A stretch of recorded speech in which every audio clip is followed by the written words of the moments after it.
અવર વિજાઓ ઉપાયથી નથી આવતું દુઃખનું સ્વરૂપ હતું તે કહ્યું હરિ કૃષ્ણ જોડી યુગાકાર મંદોરે ધારજો વિસ્ફુર નગરી નાના હરે ભગવાન ચાલો સાજો નિત્ય સંભાળો સજાન નદી સુપાલો હરે હરિ રાત સજાનો હરે હરિ વરવંતાનો વિવર નામડે આણો વેદ ભાગ્ય વિરાન આવે વિરાન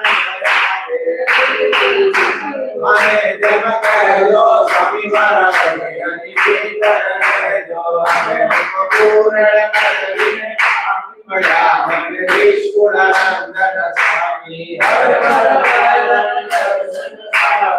હરિજન આવે હજારો ડોલી વિરાજ સજાનંદ સ્વામી પુરુષોત્તમ અંતરયામી સભા મંદિર બેઠા મુનિના વૃંદ એમાં શોભે તારે વિજોરે તારી ભેરવે સાધુ અને બ્રહ્મચારી તારી મારે ઉપરલી અતિ સારી તારે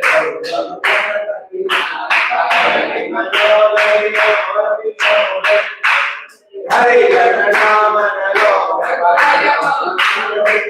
Hare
सीतानां तनो अखिल मंगलमय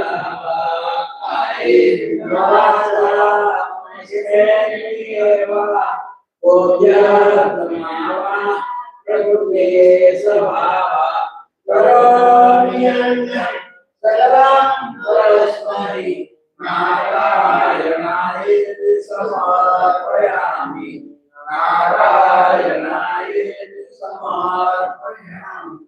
स्वामी नारायण भगवान की जय, लक्ष्मी नारायण देव की जय, सौने जय स्वामी नारायण।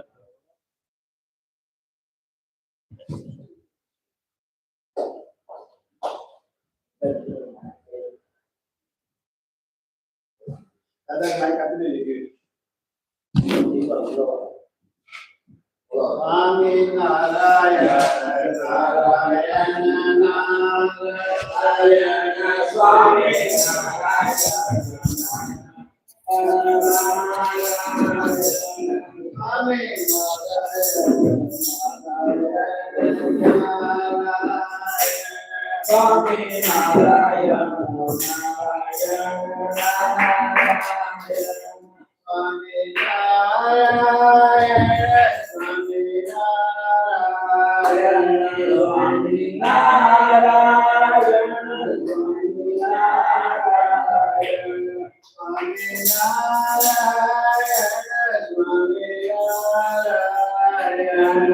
स्वामी नारायण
श्रीमच्छारद पूर्णचंद्र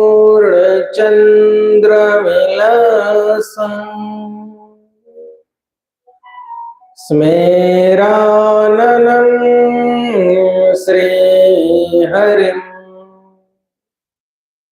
तुंगे पीठवरे स्थितं परिवृतं સદ્ભક્ત વૃંદર્યથા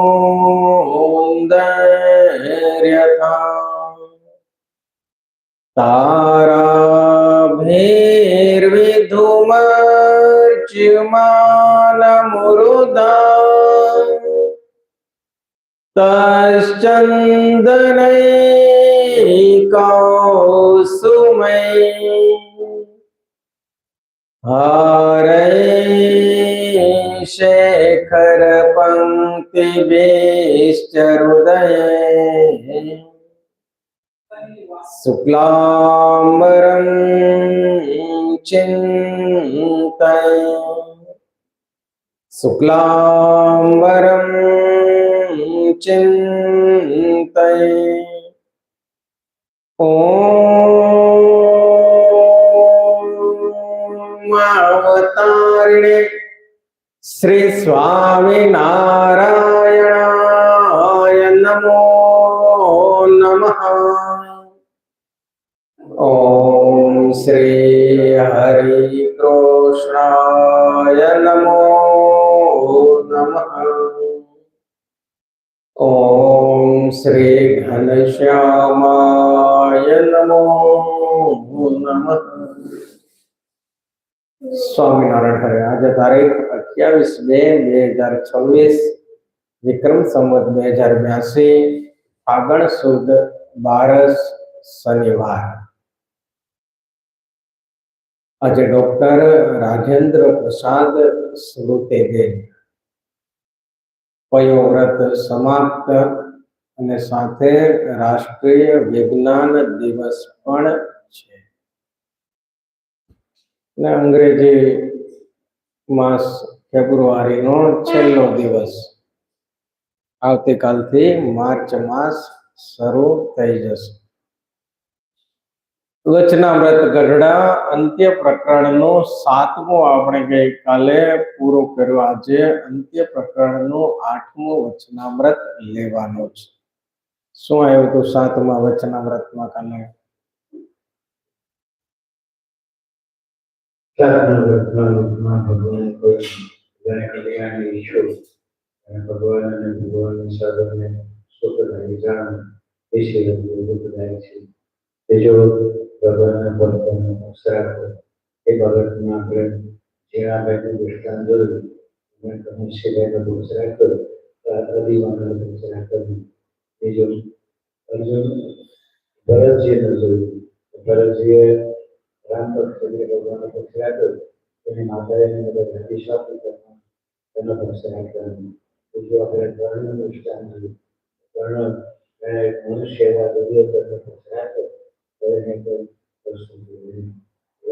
ભગવાનના ભક્તોને અવસર આપવો, ભાવ લેવો નહીં, દેહ અને દેહના સંબંધોની સાથે એક કરવું નહીં.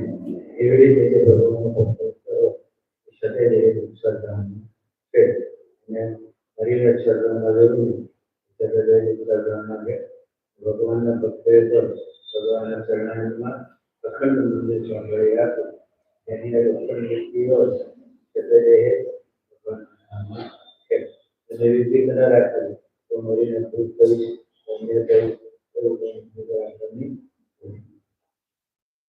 મુખ્ય 3 મુદ્દા હતા. ભગવાન તથા સંતમાં આત્મબુદ્ધિ, ભગવાન અને ભગવાનના એકાંતિક સંતનો દ્રઢપણે પક્ષ અને પોતાના મનને ભગવાનના સ્વરૂપમાં રાખવો. કેવી રીતે વજ્રની પૃથ્વી હોય એમાં વજ્રની ખીલી ચોંટી હોય પછી એ કોઈ રીતે ઉખડે નહીં, એવી રીતે ભગવાનમાં મન જોડવું.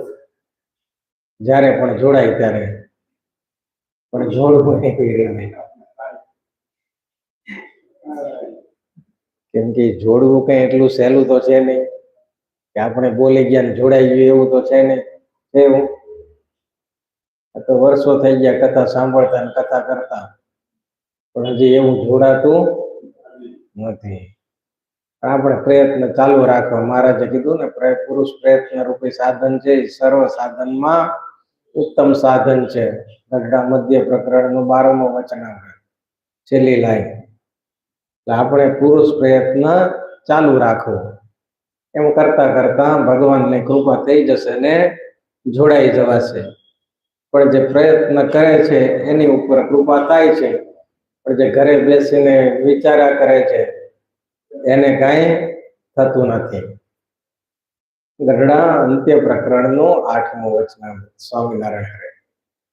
સંવત 1883 ના ભાદરવા વદે 9મીને દિવસ સ્વામી શ્રી સહજાનંદજી મહારાજ શ્રી ગઢડા મધ્યે દાદા ખાચરના દરબારમાં ઉગમણે બાર ઓરડાની ઉસરીએ ઢોલિયા ઉપર ગાદી તકિયા નંખાવીને વિરાજમાન હતા અને સર્વે શ્વેત વસ્ત્ર ધારણ કર્યા હતા ને કંઠને વિશે મોગરાના પુષ્પના હાર વિરાજમાન હતા અને પાખની વિશે મોગરાના પુષ્પના તોરા વિરાજમાન હતા ને પોતાના મુખારવિંદની આગળ મુનિ તથા દેશ દેશના હરિભક્તની સભા ભરાઈને બેઠી હતી.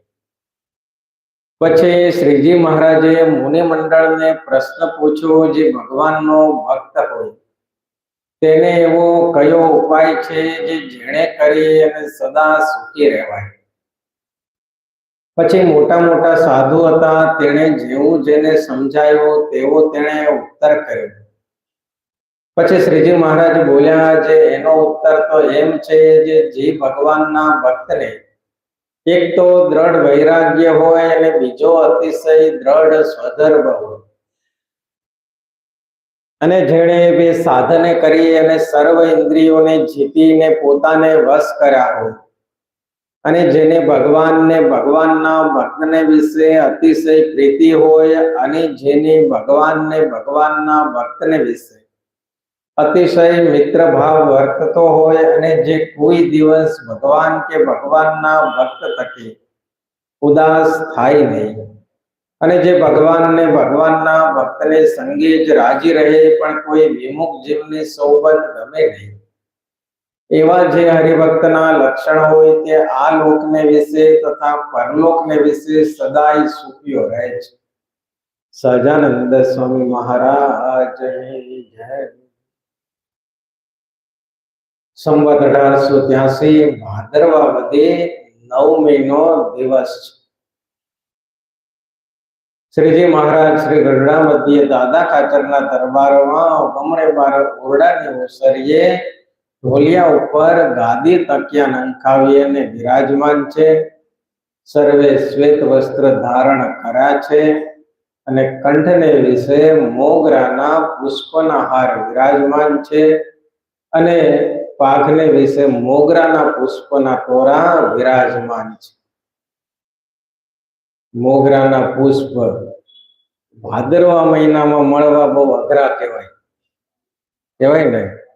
વૈશાખમાં મળે, જેઠમાં મળે, પણ એકવાર ચોમાસું શરૂ થાય પછી આવવા ખૂબ અઘરા છે. અહીંયા આખા ભાદરવા મહિનામાં જો મહારાજે મોગરાના પુષ્પના હાર ધારણ કર્યા છે. આ પણ એક ચમત્કાર છે કે ભાદરવા મહિનામાં મોગરો મળવો, જેના ઘેર ઝાડ હોય એને ખબર હશે મોગરાના. ભાદરવામાં મોગરો બહુ આવે નહીં, એ વૈશાખમાં આવે, જેઠમાં આવે, પછી અષાઢ શરૂ થઈ જાય એટલે બહુ ઓછું થઈ જાય એનું ચલણ. પણ તોય ભગવાનને જોઈ ક્યાંથી હરિભક્તો મોગરાના પુષ્પ લાવી અને ભગવાનને એ હાર ધારણ કરાવે છે. એ ભગવાનના ભક્તોનો ભાવ કેવો હશે?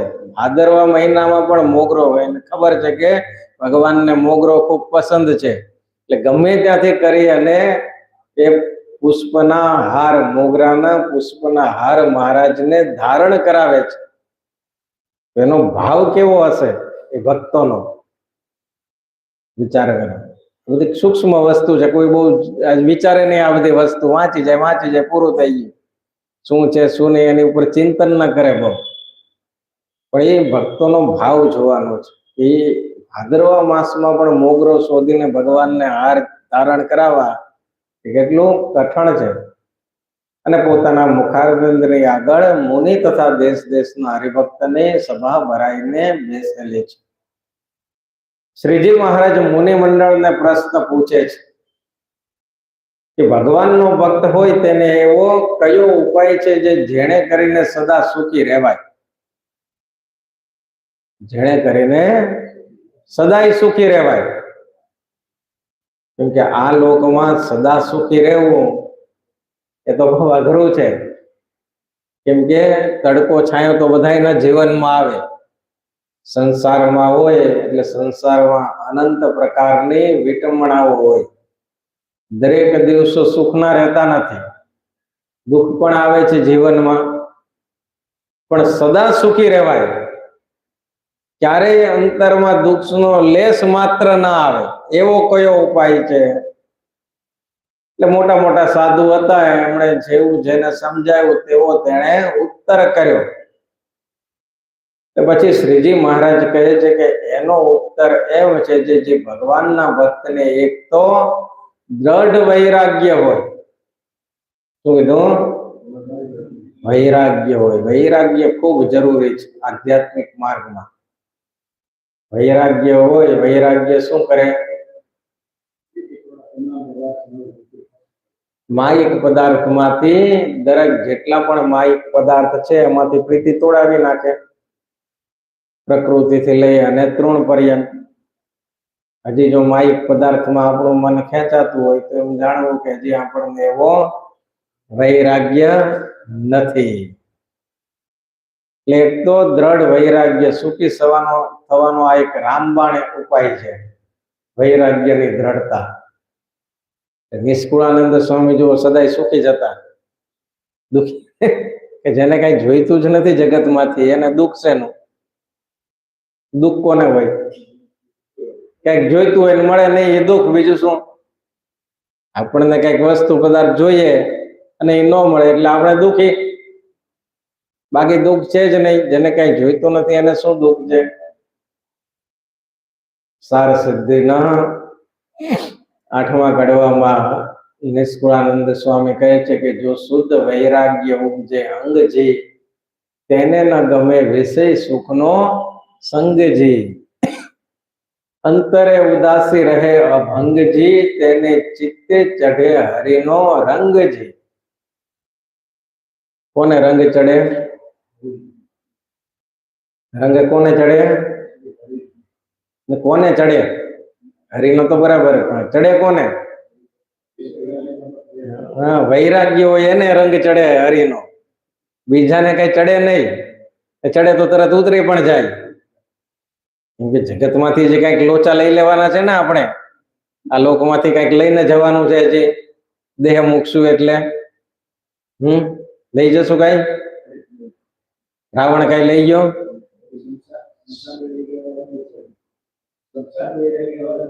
શમશાન વૈરાગ્ય વાળા ન ચાલે.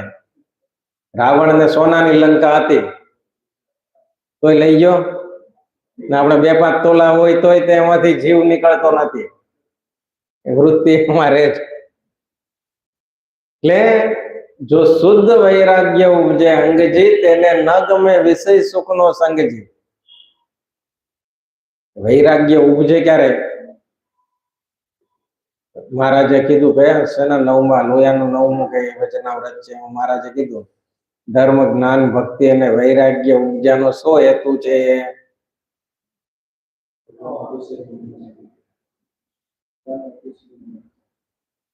મુખ્ય મુદ્દો શું? વચનામૃત પ્રમાણે આપણે જોવાનું.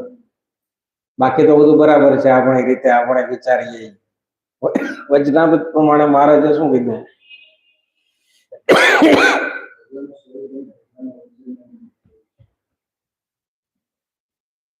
સૌથી પહેલા તો 4 પ્રકારના પ્રલયને જાણે.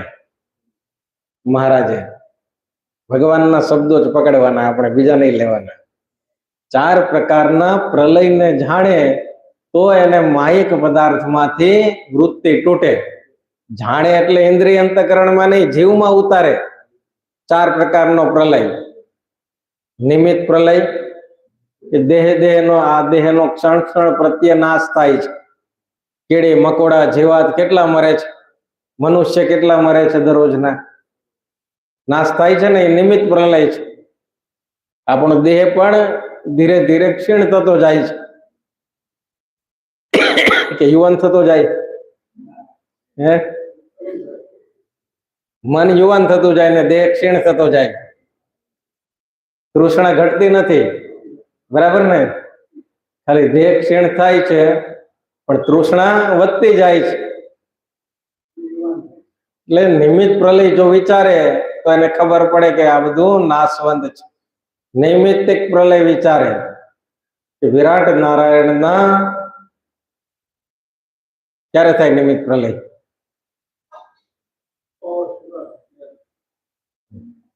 એ તો આત્યંતિક પ્રલય થાય.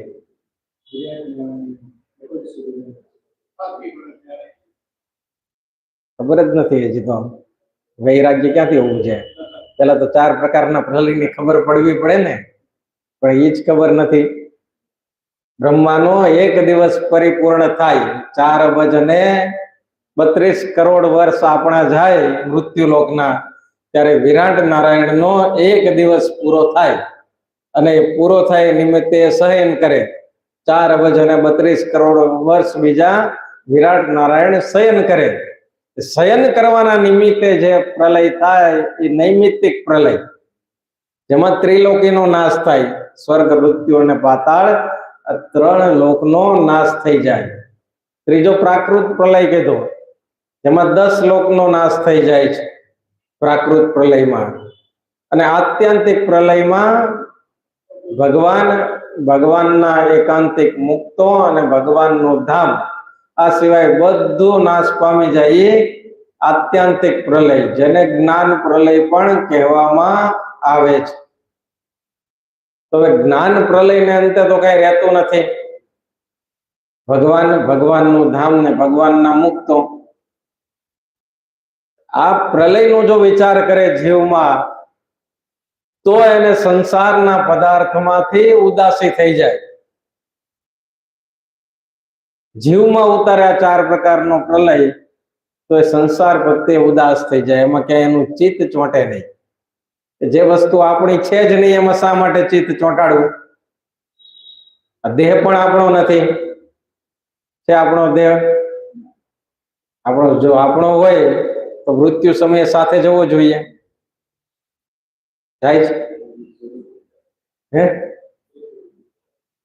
છે ને? દેહ છોડી દે છે. એટલે આવી રીતે જો વિચારે કે જે વસ્તુ નાશવંત છે, જે મારી સાથે આવવાની નથી, એમાં હું શા માટે પ્રીતિ રાખું? આવું જો વિચાર કરે 4 પ્રકારના પ્રલયનો, તો એને વૈરાગ્ય ઉપજે. અંતરે ઉદાસી રહે અભંગજી, તેને ચિત્તે ચડે હરિનો રંગજી. અંતરમાં વિષય સુખ પ્રત્યે જો ઉદાસી રહે તો પછી ભગવાનનો રંગ ચડે. કેમ કે જીવ અધર પધર રહેતો નથી, ક્યાંક તો એને ચોંટાડવો જ પડે છે, કા જગતમાં અને કા ભગવાનમાં. ભગવાનમાં ચોંટે તો જગતમાં ના ચોંટે, ને જગતમાં ચોંટે તો ભગવાનમાં ના ચોંટે. પણ આપણે તો ઉભી જીવી દેડકાની જેમ ભગવાનમાં તે પાણીમાં તેને જમીન ઉપર દોડે, એમ આપણે ભગવાનમાં રહેવું, જગતમાં રહેવું. જગતમાં રહેતા રહેતા જેટલું ભગવાનમાં થાય એટલું હેત કરવું, પણ જગતમાંથી વૃત્તિ ઉખાડીને ના કરવું, એમ છે ને? આપણું એવું જ. ચિત્તે રંગ જાય ચડે તે ઉતાર્યો ઉતરે નહીં, એવા વૈરાગ્યવાનને પિંડ બ્રહ્માંડની ગણતી સહી. ચિત્તમાં એવો રંગ ચડે કે પછી એ ઉતરે જ નહીં. જેવો ગોપાળાનંદ સ્વામીને ચડ્યો, ગુણાતીતાનંદ સ્વામી, બ્રહ્માનંદ સ્વામી, જીવુબા, લાડુબા, રાજબા, આ બધાને કેવો રંગ ચડી ગયો. પછી ઉતરો ક્યારે? બ્રહ્માનંદ સ્વામીને સયાજીરાવ ગાયકવાડ એ વખતે 50,000 આપતા હતા, ત્યારે 200 વર્ષ પહેલા, અને 25 ગામડાના ધણી બનાવતા હતા. જો એ રાજ કવિ તરીકે દરબારમાં રહેતો, પણ શું કર્યું? લાડુદાન ગઢવીએ ના પાડી દીધી. જુઓ, છે ને. આપણને કોઈમાં લાખ 2 લાખ આપતું હોય તો કથા બધા બધું છોડીને ભાગીએ પેલા ત્યાં, હે ભગવાન પછી પેલા પૈસા. આ તો ભગવાન શું આપતા નથી ને એટલે જ આપતા નથી કે આ જીવ ઝાલ્યો રહ્યા નહીં. આમાં અહીંયા બેસે છે 5, 10, 15, 20 મિનિટ, એ પછી બેસવા નવરો થાય નહીં, એટલે નથી આપતા. એ બહુ સારું છે ભગવાન. ચિત્તે રંગ જાય ચડે તે ઉતારે ઉતરે નહીં, એવા વૈરાગ્યવાન ને પિંડ બ્રહ્માંડ ની ગણતે સહી. કે જેને એવો રંગ ચડી જાય ને પિંડ ને બ્રહ્માંડ ની કોઈ ગણતી જ નથી, તો પછી વૃત્તિ ક્યાં લાગે? પિંડ ની પણ ગણતી નથી અને બ્રહ્માંડ ની પણ ગણતરી નથી એને. તો એ બ્રહ્માંડમાં કયા સુખ ને શોધે? જે મૂર્તિના સુખે સુખ્યો થઈ ગયો એને પછી અનંત કોટી બ્રહ્માંડમાં જેટલા પણ વિષય પદાર્થ છે એમાં ક્યાંય એનું ચિત્ત ચોંટે નહીં. જેને ભગવાનમાં પ્રીતિ થઈ છે, મીરાબાઈ ની પ્રીતિ હતી જુઓ, તો એને દેહ દ્વારિકાધીશની મૂર્તિમાં સમાઈ ગયા. જુઓ, એનો દેહ પણ બ્રહ્મરૂપ થઈ ગયો. એનો દેહ પણ બ્રહ્મરૂપ થઈ ગયો.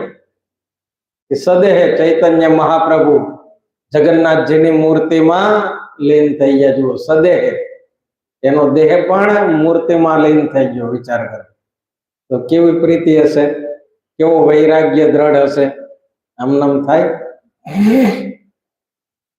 એવા શુદ્ધ વૈરાગ્ય વાળા સુખજી જડ ભારત ને પણ જાણીએ, કદરજમાં પણ કાચો નહીં, ખરા વૈરાગ્યવાન વખાણીએ.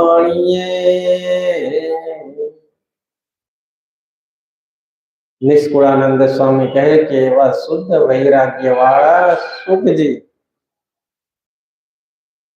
સુખદેવજી તો ખબર છે ને, જ્યારથી માતાના ઉદરમાંથી બહાર આવ્યા ને નીકળી ગયા સંસાર છોડીને, ક્યાંય ચિત્ત ચોંટાડ્યું જ નહીં. તો સંસારમાં છે ને, ચોંટાડે તો ઉખાડવું પડે ને. ઉખાડવું ક્યારે પડે? ચોંટે જ ઉખાડવાની શું જરૂર? જડ ભરત તો આપણે જાણીએ છીએ, એનું વૃત્તાંત તો આપણે ઘણી વાર જોયું જ છે. ખરા વૈરાગ્યવાન વખાણીએ. પણ પ્રહલાદે પર બ્રહ્મથી માયિક સુખ નવ માગ્યું, કુંતા ભક્ત કહીએ ખરા, વિદુરે નિજ રાજ્ય ત્યાગ્યું. પ્રહલાદે પરબ્રહ્મથી માયિક સુખ ન માગ્યું. પ્રહલાદને ભગવાન વિષ્ણુ પ્રત્યેની અદ્વિતીય ભક્તિ હતી. પિતા હિરણ્યકશિપુના ભરપૂર પ્રયાસ છતાં પણ એ ડગ્યા નહીં. વૈષ્ણવ સંપ્રદાયમાં પ્રહલાદનું નામ મોકરે છે. ભક્ત તરીકે પ્રહલાદનું નામ મોકરે છે. અને મહાન ભક્ત તરીકે પ્રસિદ્ધ છે. ભગવાન નૃસિંહના એ ભક્ત છે. પિતાએ ખૂબ પ્રયાસો કર્યા મારવાના, પણ પ્રહલાદ છે એ ભગવાનનું ભજન છોડતા નથી. એને કીધું કે હું જ ભગવાન છું, મારું ભજન કર. શું કીધું હિરણ્યકશિપુએ? કે આ ત્રિલોકીનો ભગવાન તો હું છું. કેમ કે એ વખતે ત્રિલોકીમાં એનું દેવો બધા એનું કયું કરતા, જેમ હિરણ્યકશિપુ કે એમ જ થાય. એટલે કે હું જ ભગવાન છું, મારા સિવાય કોઈ ભગવાન છે જ નહીં. પણ તોય પ્રહલાદે શું કર્યું? ભગવાનને છોડ્યા? ન છોડ્યા. કેટલા મારવાના પ્રયત્ન કર્યા, ઝેર આપ્યું, હાથીના પગ નીચે કચડ્યા, સર્પથી ભરેલા ઓરડામાં પૂરી દીધા, ઉપર પર્વત ઉપરથી નીચે નાખ્યા, અને છેલ્લે કોઈ કાર્ય ન ફાવી તો બહેન પાસે એક બહેનના વરદાન હતું હોલિકાને કે અગ્નિમાં બેસે તો અગ્નિ એનો સ્પર્શ કરી શકે નહીં. કે પ્રહલાદજીને ખોળામાં બેસાડીને અગ્નિ પ્રવેશ કર્યો. પ્રહલાદજી બચી ગયા ને હોલિકાનું દહન થઈ ગયું, જે આપણે પરમ દિવસે કરશું હોલિકા દહન. રાત્રે 8:30 પછી એ દહનનો યોગ છે. આ વખતે 100 વર્ષ પછી એવો યોગ બને છે કે હોળી અને ધૂળેટી વચ્ચે ધોકો આવે છે. દિવાળી ને બેસતા વર્ષમાં તો આવે, પણ આ વખતે હોળી અને ધૂળેટી વચ્ચે ધોકો છે. આવું 100 વર્ષ પછી યોગ આવ્યું. 4 તારીખે નરનારાયણ દેવ જયંતિ છે. આપણે અહીંયા ધામધૂમથી ઉજવવાની છે. બધા ભક્તોએ ખાસ સમય કાઢી અને આવું. સવારે થોડી આળસ બાળસ બધી ખંખેરી નાખવી ને બધા કામ પડતા મૂકવા. જગતના કામ તો ખૂટવાના જ નથી વિમલભાઈ, સમજ્યા? જગતના કામ ખૂટવાના નથી. 15 દિવસ જગત માટે નીકળે, પણ કલાક ભગવાન માટે નીકળવી કઠણ છે. એને બધું કામકાજ આગુ પાછું કરવું અને આ કરવા જેવું છે એ કરી લેવું. બાકી તો બધું જગતમાં થવાનું જ છે. તો આ દાદા બધું 15 વર્ષથી છોડીને બેસી ગયા છે. 20 વર્ષ 15 વર્ષથી બધા સંસારના વ્યવહાર મૂકી દીધા છે ને. નહીતર એમને વ્યવહાર કરવા હોય તો ઘણા કરી શકે હજી, પણ બધેથી વૃત્તિ તોડી નાખી. ભગવાન સિવાય કાંઈ નહીં. કરીએ તો થાય, બાકી તો જગત વળી ગયું છે તો ભૂત જ છે જગત. એ આ બધા દેહના સંબંધી છે ને એ ભૂત જ છે. એ ક્યારેય છોડવાના નથી. એને તો ભગવાન ભજવા નથી, પણ ભજતા હોય એને ભજવા દેવા પણ નથી. આ માયાનું કાર્ય છે કે ભગવાન પાસે જાય કેમ? આ જીવ તો મારો છે, માયા રોવે. ભગવાન પાસે જાય ને જીવ એટલે માયા રોવે, રુદન કરે. મારો જીવ છે ને ભગવાન પાસે કેમ વયો ગયો? એને માયાને પાટું મારવું પડે તો થાય. પાટું માર્યા વગર ન થાય. એટલે કે હોલિકાના ખોળામાં બેસવા આદેશ કર્યો ને આગ શરૂ થઈ એટલે હોલિકા બળીને ભસ્મ થઈ ગઈ ને પ્રહલાદને કાંઈ થયું નહીં. ત્રાસમાંથી મુક્ત કરવા પછી ભગવાને શું કર્યું? લોઢાનો સ્તંભ તપાયો હિરણ્યકશિપુને મારવા માટે અને કીધું કે આને તું ભેટી જા. લોઢાના સ્તંભને તું ભેટી જા. એટલે પહેલા તો પ્રહલાદને થોડું એમ થયું કે આવા સળગતા મને ભેટવું એમ. પછી ભગવાને શું કર્યું? કીડીની લાઈન દેખાડી જતી સ્તંભમાં. કીડીને કઈ નથી થતું, મને શું થવાનું? ભેટી ગયા અને જેવા ભેટા એવા સ્તંભમાંથી નૃસિંહજી પ્રગટ થયા ને પોતાના ખોળામાં લઈ લીધા જો. અને પછી હિરણ્યકશિપુનો નાશ કર્યો જો. એટલે પછી ભગવાને પ્રહલાદજીને કીધું કે માગ માગ, તારે જે માગવું હોય. પ્રહલાદજીએ શું કીધું? બંગલા આપો, ગાડી આપો. તો સોનું આપો, ચાંદી આપો, ઝવેરાત આપો, કઈક તો માગ્યું હશે ને. પ્રહલાદજીએ એમ કીધું કે આ દેહની તમે રક્ષા કરીને એ હું રક્ષા નથી માનતો, પણ ઇન્દ્રિય અંતઃકરણ થકી જ્યારે મારી રક્ષા કરશો એને હું સાચી રક્ષા માનીશ. એટલે પ્રહલાદજીએ શું માગ્યું? ઇન્દ્રિય અંતઃકરણ થી રક્ષાનું માગ્યું. એના થકી મારી રક્ષા કરજો. પ્રહલાદે પરબ્રહ્મથી માયિક સુખ નવું માગ્યું. કુંતા ભક્ત કહીએ ખરા, વિદુરે નિજ રાજ્ય ત્યાગ્યું. કુંતાજી પણ ખરા ભક્ત, એના પણ અહીંયા નિષ્કુળાનંદ સ્વામી વખાણ કરે છે. પાંડવોના માતા, સુરસેન યાદવના દીકરી અને વસુદેવના બેન થતા. એટલે કાકા કુંતી ભોજે ખોળે લીધેલા, એટલે એના આશ્રયમાં ઉછરેલા અને એમના લગ્ન પાંડુ નામના રાજા સાથે થયેલા. પાંડુ રાજાને 2 સ્ત્રી હતી, એક કુંતી અને બીજી માદ્રી. યાદ છે થોડું થોડું? કુંતી અને બીજી માદ્રી. કુંતી ભોજને ત્યાં એકવાર દુર્વાસા મુનિ આવેલા. કુંતીની સેવા ચાકરીથી ખુશ થઈ ગયા અને 5 દેવના 5 મંત્ર આપ્યા માતા કુંતાને. જરૂર પ્રસંગે તેનો ઉપયોગ કરવાનું કહ્યું. પહેલો મંત્ર કોનો હતો? સૂર્યનો હતો. એટલે સૂર્યથી એને પુત્ર થયો, તેનું નામ કર્ણ.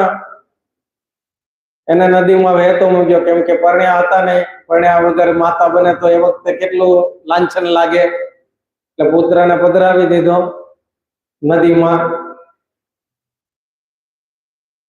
પાંડુ રાજાને હરણી ના શાપને લીધે સ્ત્રી સંગ થાય નહીં એમ હોવાથી પાંડુ રાજાની આજ્ઞાથી દુર્વાસા મુનિના આપેલા મંત્રના પ્રભાવ વડે યમના મંત્રથી ધર્મ એટલે યુધિષ્ઠિરની ઉત્પત્તિ થઈ, વાયુ મંત્રથી ભીમ, ઇન્દ્રના મંત્રથી અર્જુન, એમ 3 પુત્ર વર્ષને અંતરે ઉત્પન્ન કર્યા.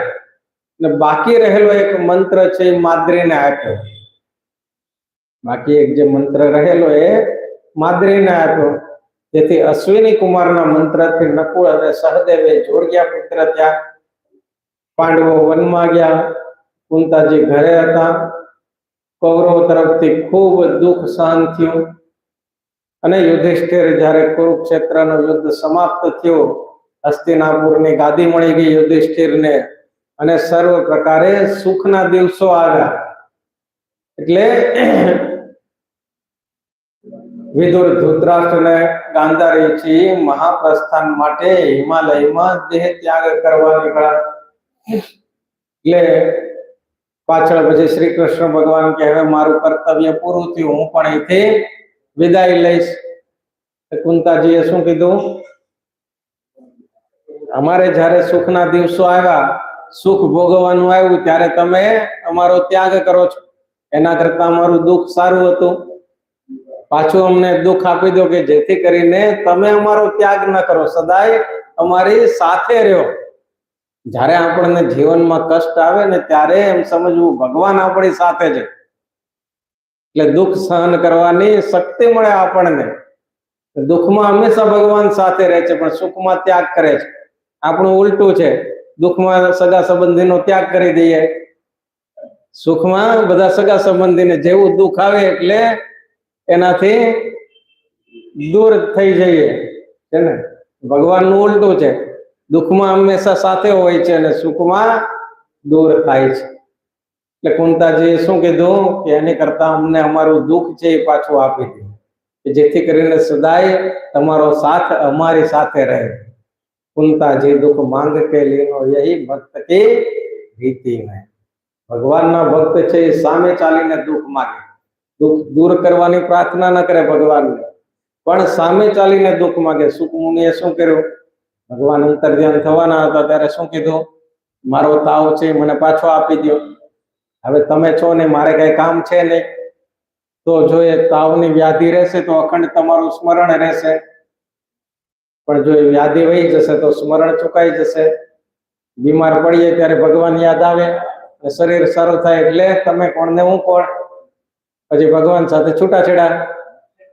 બરાબર ને? માતાના ઉદરમાં જે હોય એ બહાર કાઢવા માટે કેટલી પ્રાર્થના કરે, કેવો પોકાર કરે, પણ જેવો બહાર આવે એટલે હું અહીંયા તું ત્યાં છે ને, એ માયાનો દાસ બની જાય પછી. એટલે આવું છે. એટલે મહારાજ કે તો દ્રઢ વૈરાગ્ય. વાત સરસ છે, આપણે વિશેષ વાત આવતીકાલે લઈશું. સહજાનંદ સ્વામી મહારાજ શ્રીપતિમ શ્રીધરમ સર્વદેવેશ્વરમ ભક્તિધર્માત્મજ વાસુદેવમ હરે માધવમ કેશવમ કામદમ કાર શ્રી સ્વામિનારાયણ સ્મેલકંઠમ ભજે સહજાનંદ સ્વામી મહારાજ. સ્વામી નારાયણ નારાયણ નારાયણ, સ્વામી નારાયણ નારાયણ નારાયણ, સ્વામી નારાયણ સ્વામી નારાયણ.